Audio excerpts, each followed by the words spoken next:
काम्य मतलब सकाम कर्म करना।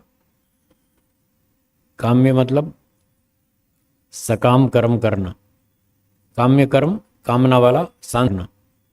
काम्य कर्म कामना वाला, सांसारिक सुख की कामना वाला सकाम कर्म। सकाम का मतलब सांसारिक सुख की कामना से किया गया कर्म। सांसारिक सुख की इच्छा से जो कर्म किया जाता है उसको सकाम कर्म कहते हैं।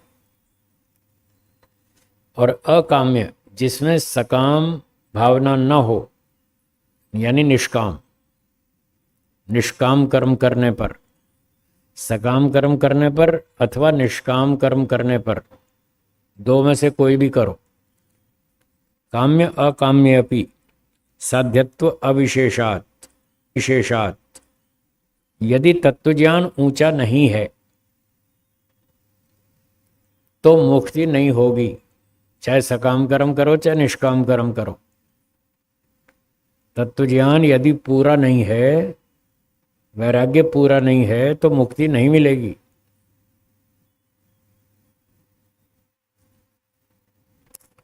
आप निष्काम भी कर देता है, सारा दिन तो नहीं कर सकता, तब 2 4 5 10% कभी कभी कर देता है। जैसे कल बताया था, एक अध्यापक है, वो 6 7 घंटे स्कूल में पढ़ाता है तो तनख्वाह लेता है, वो सकाम कर्म हो गया। फिर शाम को 1 घंटा किसी गरीब बचना चाहिए, मोक्ष की इच्छा से भी करना चाहिए, ऐसे मोटा मोटा ज्ञान था उसको, तो उसने 1 घंटा निष्काम कर्म शुरू कर दिया। तो अब इस सूत्र में कह रहे हैं चाहे आप इस तरह का 1 आध घंटा निष्काम कर्म करें, इतने से आपका मोक्ष नहीं होगा। ये 1 घंटे का कर्म आपके मोक्ष वाले कर्म के खाते में जमा तो होगा, उसका बंडल को बड़ा तो करेगा, पर इतने थोड़े से मोक्ष नहीं मिलेगा। ये बात है समझने की। ढेर सारा बंडल चाहिए निष्काम कर्मों का, तब जाके मोक्ष होगा। तो उसके लिए सारा दिन निष्काम कर्म करने पड़ेंगे, तब मोक्ष होगा। सारा दिन निष्काम कर्म करने के लिए वैराग्य पूरा होना चाहिए, वैराग्य पूरा होने के लिए तत्व ज्ञान ऊंचा होना चाहिए। बस ये बात है, जब तक ऊंचा तत्व ज्ञान नहीं होगा तब तक ऊंचा वैराग्य नहीं होगा। ऊंचा वैराग्य नहीं होगा तो सारा दिन आप निष्काम कर्म नहीं कर पाएंगे। जब तक आप बीच बीच में सकाम कर्म करते रहेंगे तो आपका मोक्ष रुक जाएगा, मोक्ष नहीं होगा। जब ये अविद्या हट जाएगी फिर होगा। तो ये सूत्र का अर्थ हुआ काम्य अकाम्य अपि, चाहे काम्य कर्म करो चाहे निष्काम कर्म करो, साध्यत्व अविशेषात, समान रूप से दोनों पक्षों में मुक्ति तो नहीं होने वाली, मुक्ति नहीं होने वाली। उसके लिए तत्वज्ञान पूरा प्राप्त करें, लंबा अभ्यास करें, वैराग्य को बढ़ाएं, समाधि लगाएं, अविद्या का नाश करें, तब मोक्ष होगा। तो ये बार बार शास्त्रों में इस बात को दोहराया जाता है कि ये प्रक्रिया है मोक्ष की। लोग इस शास्त्र पढ़ते नहीं, बात को समझते नहीं। फिर कहते हैं जी फलाना राजा अपना ड्यूटी अच्छी कर रहा है, उसका मोक्ष होगा, देखो वेद में लिखा है। फिर वेद का नाम लेकर के प्रमाण देते हैं, देखो वेद में लिखा है फलाना राजा, कोई भी राजा अगर अपना काम पूरा ईमानदारी से करता है तो उसका मोक्ष हो जाएगा। उसका अर्थ ये नहीं है कि उसका राजगद्दी से डायरेक्ट मोक्ष हो जाएगा, ऐसा नहीं है। ऐसी बातें फेसबुक पे आती रहती हैं और प्रवचन में भी लोग कहते रहते हैं, आर्टिकल्स में लिखते रहते हैं कि राजा का भी मोक्ष होता है, गृहस्थी का भी मोक्ष होता है, ऐसे ऐसे आर्टिकल आते रहते हैं। वो लोग शास्त्र के सिद्धांत को ठीक नहीं समझते। हम ये नहीं कहते कि राजा का मोक्ष नहीं हो सकता, गृहस्थी का मोक्ष नहीं हो सकता, वो जब महर्षि जी ने लिखा है तो होगा, पर वो कैसे होगा वो समझना है, वो उनको समझ में नहीं आया। अगर कोई व्यक्ति ये कहे कि जो 8वीं कक्षा में खूब मेहनत से पढ़ाई करता है उसको सीए की डिग्री मिल सकती है, मान लो किसी ने ऐसा वाक्य बोला, जो 8वीं कक्षा में अच्छी तरह पढ़ाई मेहनत से करता है उसको सीए की डिग्री मिल सकती है, तो इसके दो अर्थ हैं।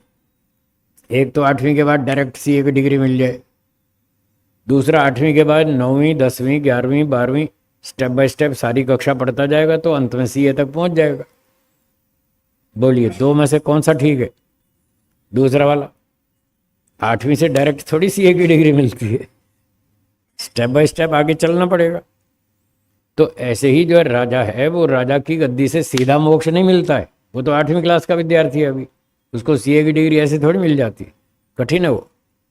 उसको भी स्टेप बाय स्टेप आगे चलना पड़ेगा।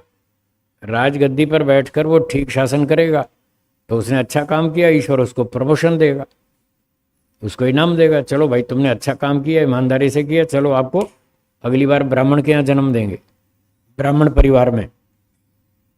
तो ब्राह्मण परिवार में जन्म मिला, उसकी प्रमोशन हो गई।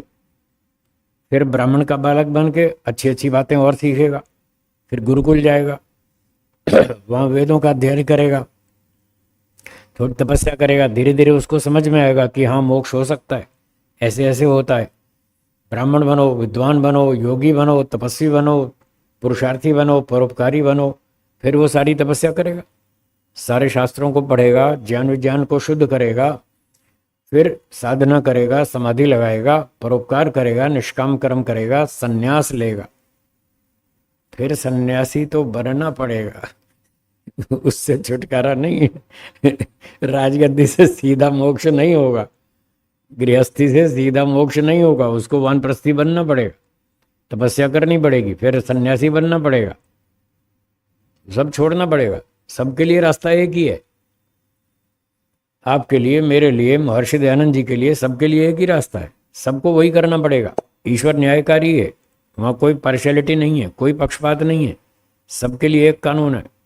जो पालन करेगा उसको इनाम मिलेगा, नहीं करेगा तो ठीक है, अभी रुको, अभी तुम्हारी योग्यता नहीं बनी, और बनाओ।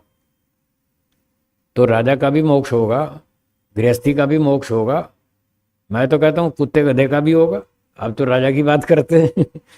कुत्ते गधे का भी होगा, वो कुत्ता गधा अपना दंड भोग के वापस मनुष्य बनेगा, मनुष्य बन के फिर मेहनत करेगा, फिर वो राजा बनेगा, फिर सन्यासी बनेगा, फिर समाधि लगाएगा, फिर मोक्ष होगा, सबका होगा।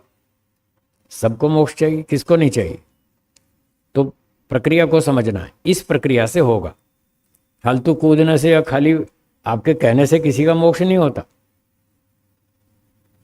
आपके कहने से किसी का मोक्ष नहीं होता, मेरे रोकने से किसी का मोक्ष नहीं रुकता। आप और मैं क्या चीज़ है? कुछ भी नहीं है। कानून तो ईश्वर का चलेगा, जो ईश्वर ने कानून बताया उसको समझो, उसका पालन करो, सबका मोक्ष होगा।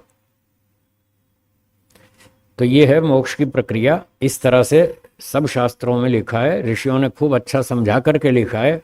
न्याय दर्शन का दूसरा सूत्र आपने पढ़ा ही है, न्याय दर्शन पहला अध्याय पहला हनिक दूसरा सूत्र, दुख जन्म प्रवृत्ति दोष पढ़ा है ना, उसमें कितना साफ लिखा है। मिथ्या ज्ञान, पहले मिथ्या ज्ञान का नाश होगा, फिर दोषों का राग द्वेष का नाश होगा, फिर सकाम कर्म बंद होगा, फिर जन्म रुकेगा, तब जाके दुख छूटेगा। ये प्रक्रिया कितनी स्पष्ट है। तो बिना अविद्या राग द्वेष का नाश किए किसी का मोक्ष नहीं होने वाला, उसकी प्रक्रिया यही है, रास्ता ही है।